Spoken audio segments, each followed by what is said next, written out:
Welcome back, everybody, to Aircon TV Gaming. I have finally received my model kit and have some, well, I guess more importantly, finally got some time to get into it. The first model kit we're going to do is going to be nothing really super exciting. I'm actually going to be doing this C-130J-30. The reason why I went with this is I figured one of the best ways to intro my new video series is with an aircraft that I originally supported when I first joined the military and at my first duty assignment at Yokota Air Base in Japan.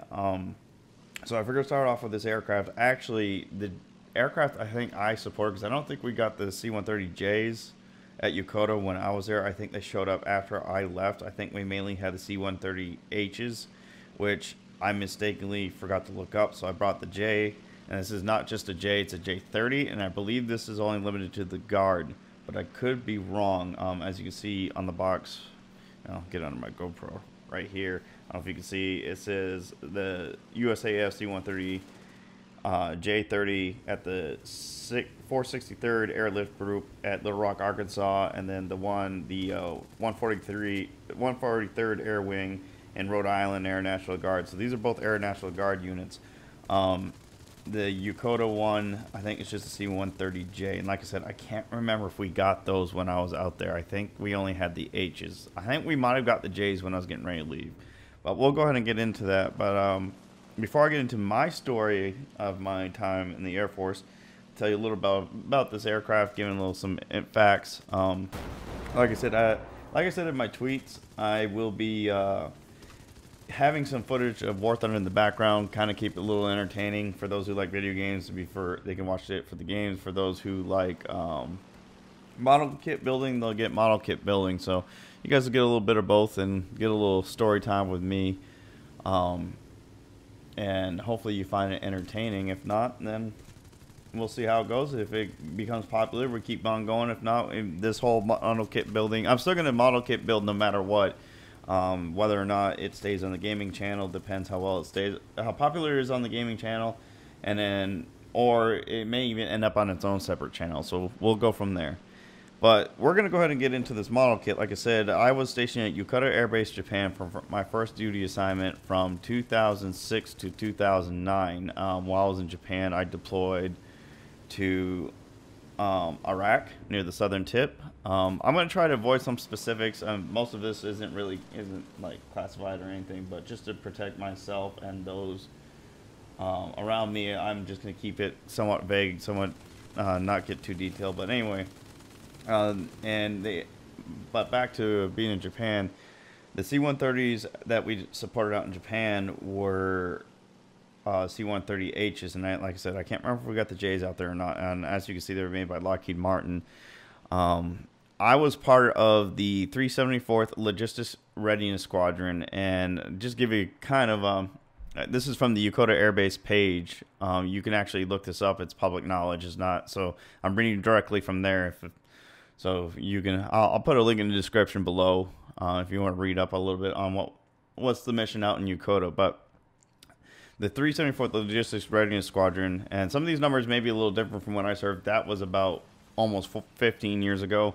So who knows what my numbers were, but this is what their mission and their numbers are now. But the 374th Logistics Readiness Squadron, it directs logistics for the Western Pacific Airlift Hub, orchestrates mobilization of wing and tenant units supporting PACAF command operation plans, oversees one of two Pacific Air Force's combat mobility elements, maintains Pacific Air Force's fuels mobility equipment, stores over a set 13 million and issues over 36 million gallons of fuel, maintains and operates 1,123 vehicles worth at $75 million, and manages 26,000 critical supplies and equipment, process 57,000 passengers and personal property and cargo shipments.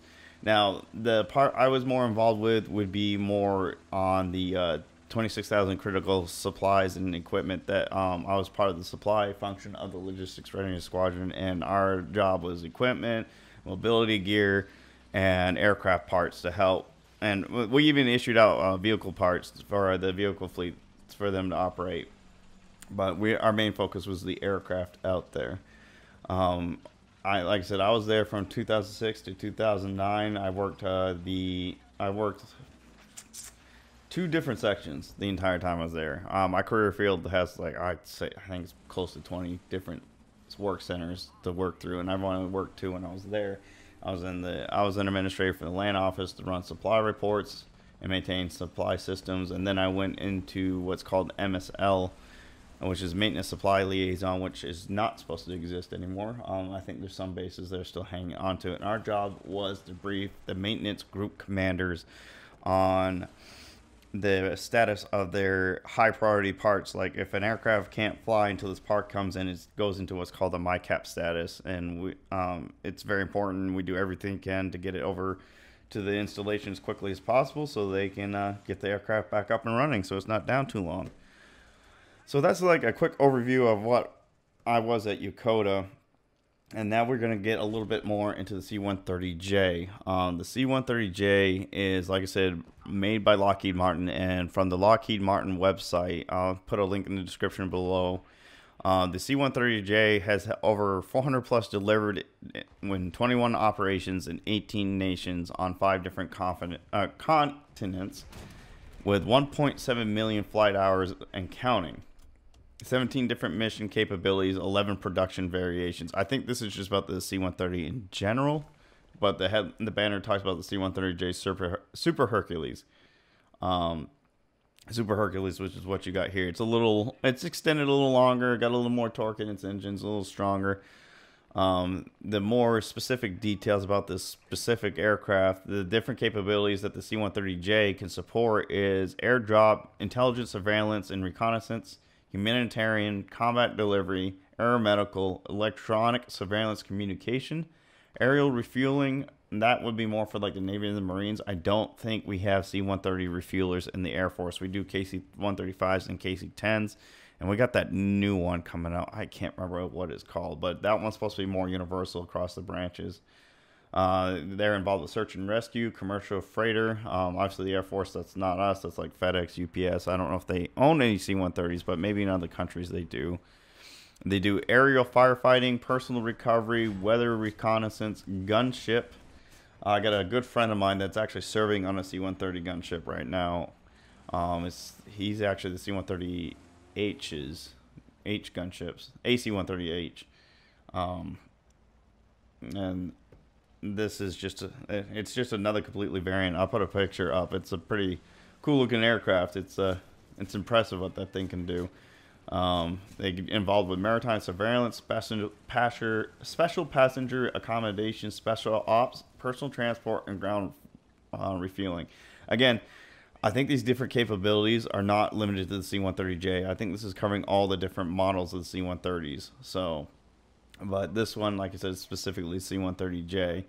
And to give you the details about the C-130J, the C-130J and so the longer fuselage is the C-1J-130. So Yokota doesn't have the J-30s; they just had the C-130Js. Now for the C-130Js, again, this is going to the J-30s. The length of the aircraft is 112 feet 9 inches. The height is 38 feet 10 inches. Wingspan is 132 feet 7 inches. Power plant of the engines are the four Rolls-Royce AE 2100D3s, GE Dowdy Aerospace R391s, 6-blade propellers, and all composites. Maximum takeoff weight is 164,000 pounds, 74,389 kilograms. Payload is about 40,748 pounds, 18,483 kilograms. Operation weight, I'm gonna skip over the kilograms. Like I'll have a link in the description, maybe even a little pop up about it. Operation weight at empty is 87,000 pounds. Zero fuel weight is 129,000 pounds. Landing distance is 3,000 feet. Range is with a 40,000 payload is 40,000 pound payload is 2,360 nautical miles, and the maximum cruise speed is 365 KTAS. I'm not sure what that means. It may be knots, aeronautical or something like that. I'm not that privy to uh, aeronautical lingo, but maybe you guys who are more familiar with aircraft knows what 365 KTAS, but it also translates into 675 kilometers per hour. So that gives you kind of an idea how fast this aircraft can go. It's not that fast. It's a fat, heavy, large floating target in the sky, as my friends on the gunship would say. It's not really ideal to go in a combat role, but it is so versatile and so usable that the Air Force tests its limits with it. It has the operation ability to take off of a 2,000 foot long dirt strips in high mountain ranges, carry tons of supplies more than 3,000 miles.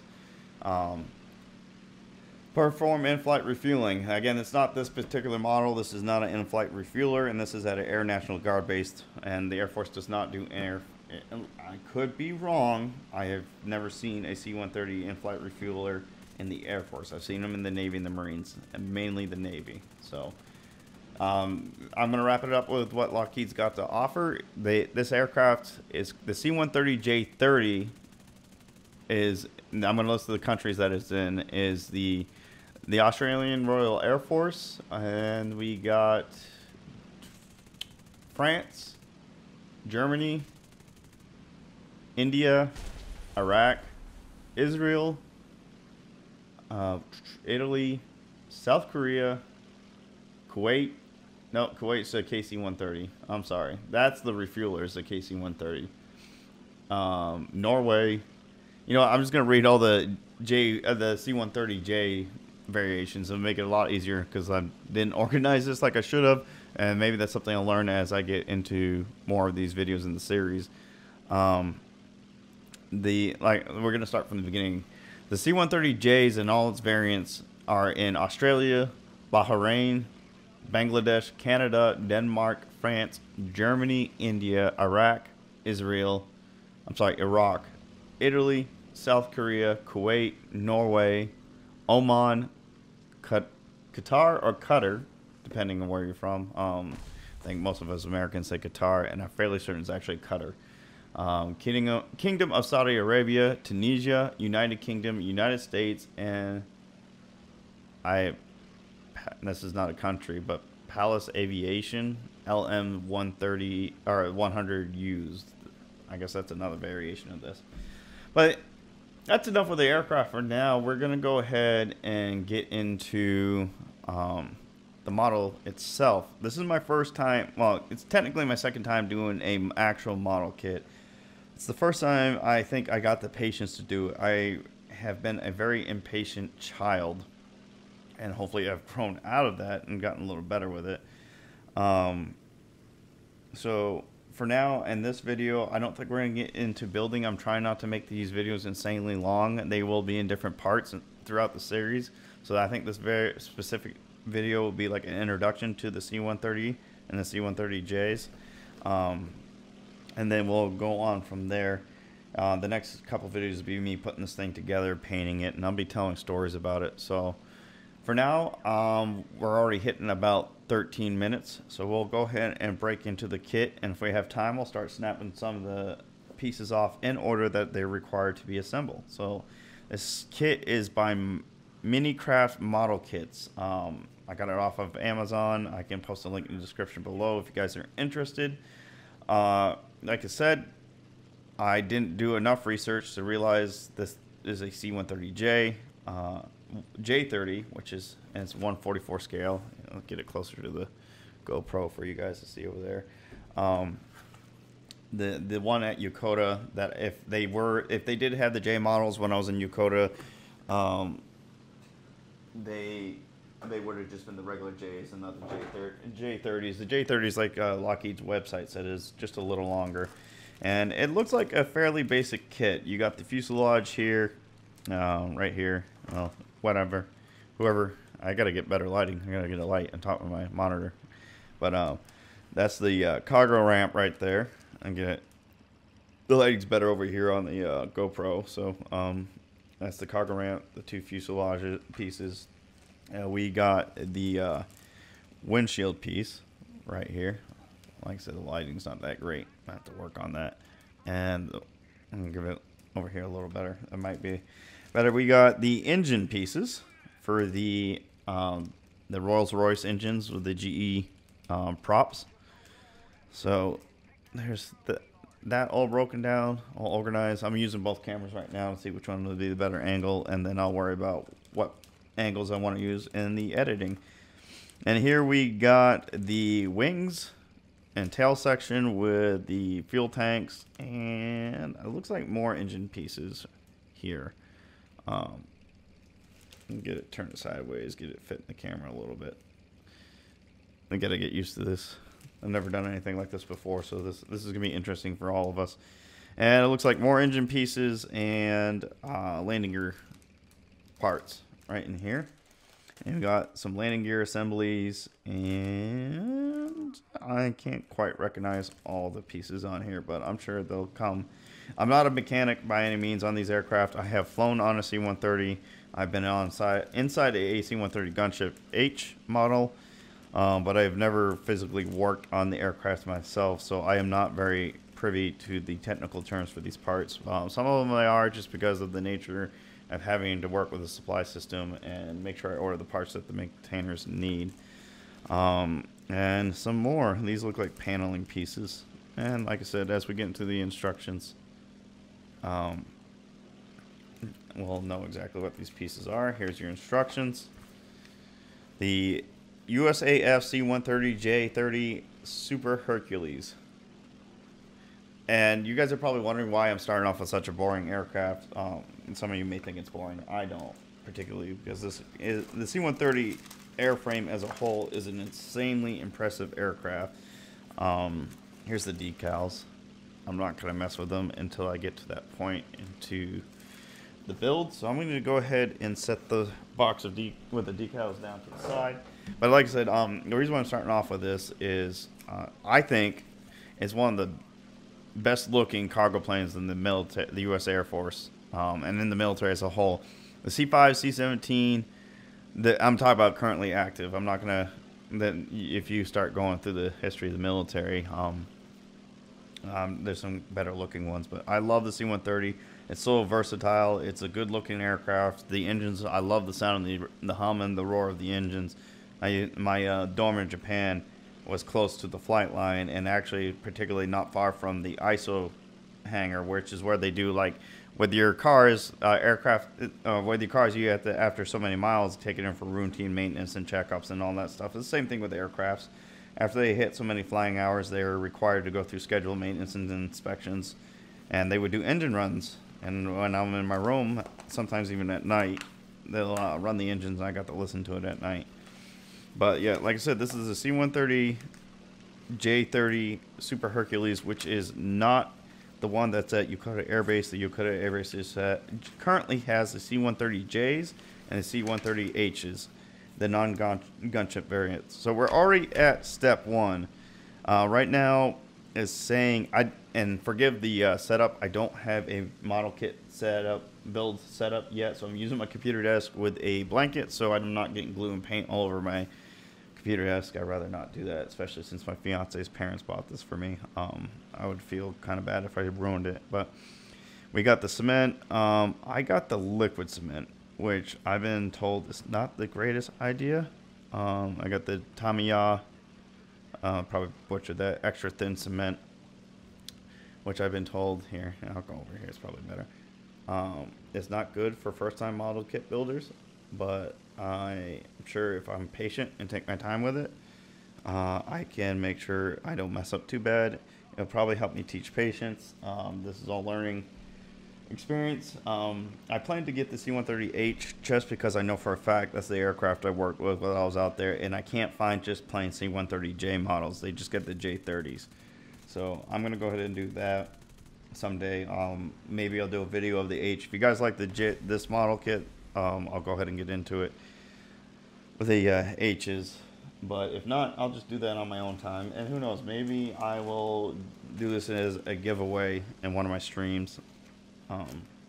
if you guys are interested, for those of you who are actually into model kit building. So we're going to go ahead and open up the first pack, which is the fuselage right here. I really need to get the lighting better in here.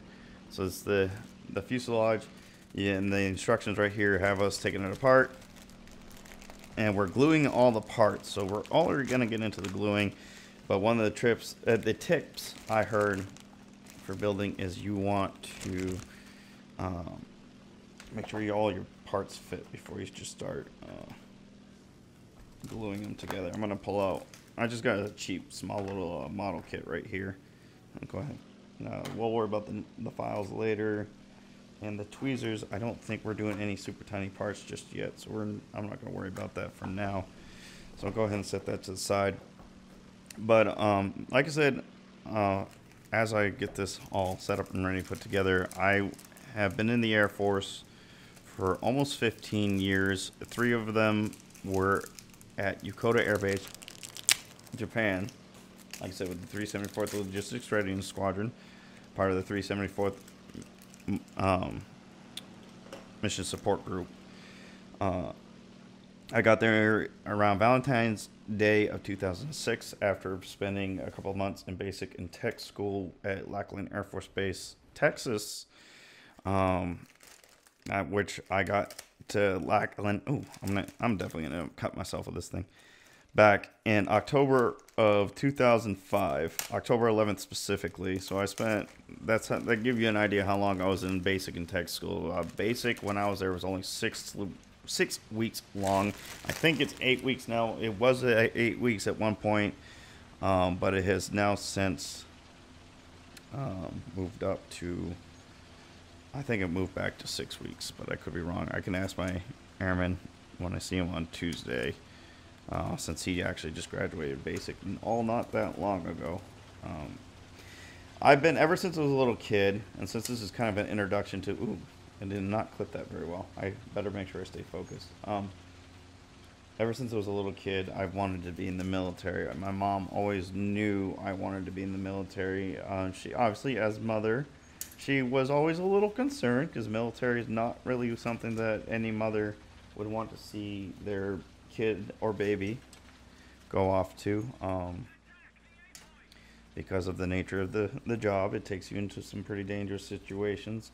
I've been fortunate. I haven't been into two super overly dangerous situations. I did spend about 5 months in Iraq back in 2007 to 2008. I did experience rocket attacks while I was out there. I was outside the wire, but it wasn't for a mission, so I wasn't in any danger. I was still within what they call a kill zone, which is basically a heavily patrolled area around the base by usually the Army, and sometimes some other nations, part of NATO, or the, well, not the UN, because the UN's useless, in my opinion, but we'll say that for that's a conversation to be had on my other channel, my main channel. Well, I don't know if it's going to be my main channel anymore, because I think I'm going to use that mainly for venting, not really to focus too much time in energy on it, because I don't need all that negativity in my life. But yeah, so I wasn't in any super danger. Like I said, I experienced several rocket attacks, unfortunately, from my mom. She was on the phone with me for one of them. I need piece number 8. I'm sorry. I'm going to go back and forth and be reading the pieces. Sorry about that, guys. There was a quick break in the video. My throat is getting dry and scratchy, so I went to go get me some water. Anyway, as I was saying, I was perfectly fine, but unfortunately for my mother, I was on the phone for one of the attacks, and I had to quickly go, and she obviously was concerned because I didn't get into detail. I just tell her I was fine and I had to get going. So that as would any mother, would not be super thrilled about that, but we made it through. She's fine. But yeah, Yokota Air Base is where I met my good friends. I'm going to be all over the place because I didn't script any of this, which is probably a huge mistake. But it is what it is. I am going to make do with it.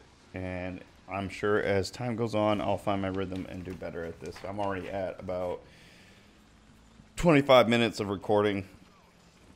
which is already longer than what I wanted it to be, but I don't think I'm going to be able to avoid to keep it under 30 minutes. Any of these videos, unless I get like near the end and I spend way too much time talking and getting distracted. So I need to find piece number 8, which is right there on the ones with the wheels and tires. I'll go ahead and get my fuselage pieces over here. Here's the wheels and tires, and here's piece number 8.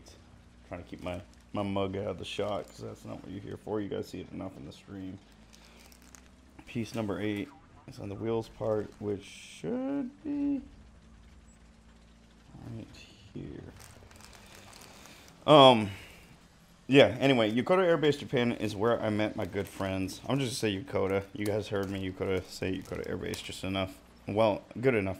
Anyway, it's where I met my friends, Zombie Airman, the Mind Killer. I'm going to refer to them by their gamer tag / YouTube channel names, so I have not gotten their permission to use their names, and out of respect for them, I'm not going to blast it. But anyway, Zombie Airman, Mind Killer, and Ungodly is where I met those 3, and we have been friends ever since. We've run into each other throughout our careers as time has gone on. Yep, that was piece number 8. I ran into the times I got to see Zombie again was when I was stationed in Turkey. He he was out there for a little bit for something, so we hung out for a little bit. And Ungodly he ended up following me from Japan to Virginia, Langley Air Force Base. And Mind Killer, after he left Yokota, ended up going other places. He was in the Navy. He was the only one of us in the Navy. The rest of us were all, excuse me, Air Force. And he ended up on a ship, and that took him all over the world. Which also led to him wanting to get out because he wasn't a huge fan. Then the Air Force spoiled him, and he realized the Navy, and maybe he realized sooner than that, but it has always been my understanding. It was his time at Yokota that kind of spoiled him, and when he ended up on a ship, he realized the Navy is not really for him. Is there 2? Oh, there is 2.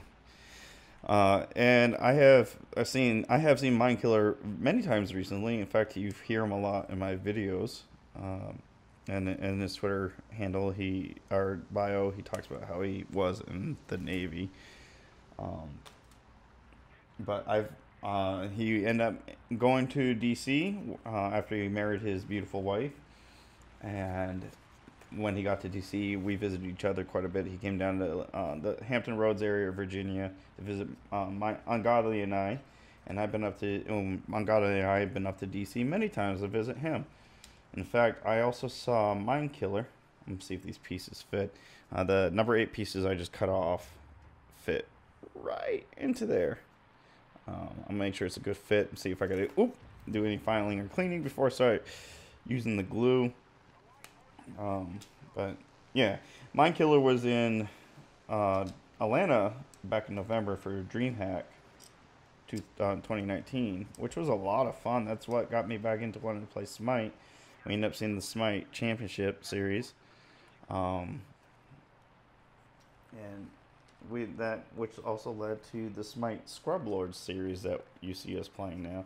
I want to make sure I try to keep this inside the camera as best as possible. I really need to work on the lighting for this camera right here.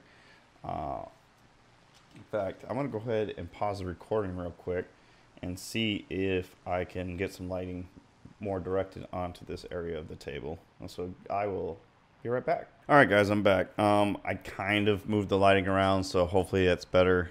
It's not going to be perfect, so I'm going to have to invest in a clip-on lamp to attach my desk above the camera right here to kind of shine down here so you can see a little better. But I'll try to focus on the GoPro when I need to show you smaller details because I got better lighting over there. But anyway, as I was saying, DreamHack Atlanta is where Mind Killer and I met up again after I hadn't seen them in about 3 years before I left for Turkey. And that's what inspired us to do Smite Scrub Lords. It was actually my idea to call it Scrub Lords. Here's piece number 5, which is what I'm going to be cutting out next, right here. Which is right here on the instruction manual. Is that part out of this? There you go. Piece number 5. And then I saw Ungodly when I got back from Turkey, and because I had to stop by his house, because I still have some of my stuff in his house, because I lived with him when I was in Virginia. Um, and I spent a few days over there before I head down to Georgia, which is where I am now. And I went up one weekend, my first year in Georgia, to visit him and his now wife, because I was actually in Richmond this weekend for their wedding, and I got to see Mindkiller again, which was a lot of fun. His wife and his son. It was the first time I got to meet his son. Cute kid. Definitely was a handful this weekend, but I didn't mind. But that's what happens when you start a family. You gotta start. All right, I don't trust myself doing things like shaving little nubs off, because I'm probably going to shave the tip of my finger off. So don't be surprised if you guys see a lot of blood in this video, or in these videos, as time goes on. I'm going to move the manual out of the way so I can start gluing these pieces in. Shake up the glue. I don't know if I need to. Use in well-ventilated area. Tighten cap securely after each use. Wash up with water. I don't think I need to shake it by the sounds of that, but better safe than sorry. It is, ooh, the O-ring thing. It is like a tiny little brush, so I'm gonna have to be very careful with this. Watch me end up gluing my fingers together. But both those guys, Mindkiller and Ungodly, obviously Ungodly was at the wedding because it was his wedding, and Mindkiller was there as well. I'm gonna move it over here so you guys kind of can see what I'm doing. And we had a lot of fun. It was great. It's been 14 years we've been together. It was awesome to be able to celebrate that time together, to celebrate Ungodly's wedding to his beautiful wife. And unfortunately, Zombie was not able to be there. Zombie Airman, I don't know if I said his full gamer tag yet, was not able to be there because he just got back from a deployment and he hadn't seen his family in a while, which is understandable. And Ungodly's wedding was originally supposed to be later in the year, but he had to move it up for unforeseen reasons. I will not get into, because that's not my place to say why. So unfortunately, Zombie was not there. I really hope that was enough glue. My main concern is make sure it doesn't leak out everywhere. So I'm going to hold it there for a little bit. I put it into here, which is about the wheel well for the main landing gear. I keep looking at the wrong screen to see how this looks. I'm going to use both again to see how it looks in there. This one probably wouldn't be bad at all if I had lighting. But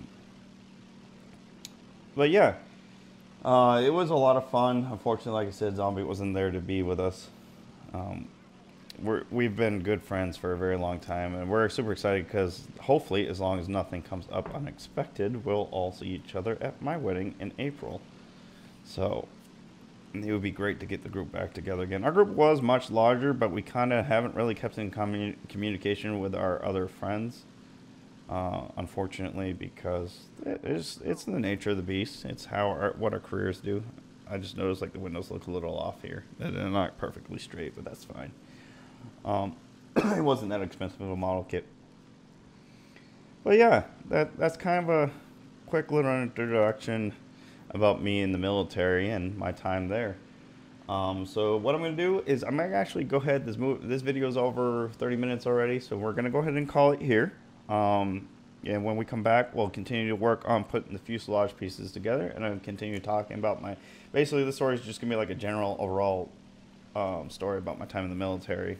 And then I'll get more detailed with other aircraft. There's some aircraft that I got to experience and work with in my career that have more interesting and detailed stories. I mean, for me personally, the C-130's got interesting stories in general, but for my time in the military, my experience with the C-130 is very limited and very brief. And in fact, one of my experiences I can't really talk too much about. So we're just going to do this is like the introduction to the video series, so it's kind of cool to do an overview. So if you guys enjoyed this and have any recommendations for future videos, if you feel like this does not belong on a gaming channel, even though I do have War Thunder. I know War Thunder, kind of weaseling War Thunder in there is kind of a cheap way of making sure I don't have to create a third channel just for model kit building. But it's also do that because I know War Thunder is not the most entertaining of games to watch, especially when you don't have somebody that's super skilled in the game. So I was thinking about this would be a cool way to spice it up. And it gives me an excuse to get into model kit building. I've always wanted to, just never brought myself to do it because mainly I'm impatient. And also because I never really had a whole lot of time to do it. And I may not. We'll see. I mean, I'm about to get married, so my life is about to get a little more busy and hectic later down the road. So, but if you guys got any recommendations to what to do for future videos and what you think of how this is working, let me know down below. If you feel like, yeah, it's a stretch to put this on a gaming channel despite having a game footage in the background, you won't hurt my feelings if you let me know.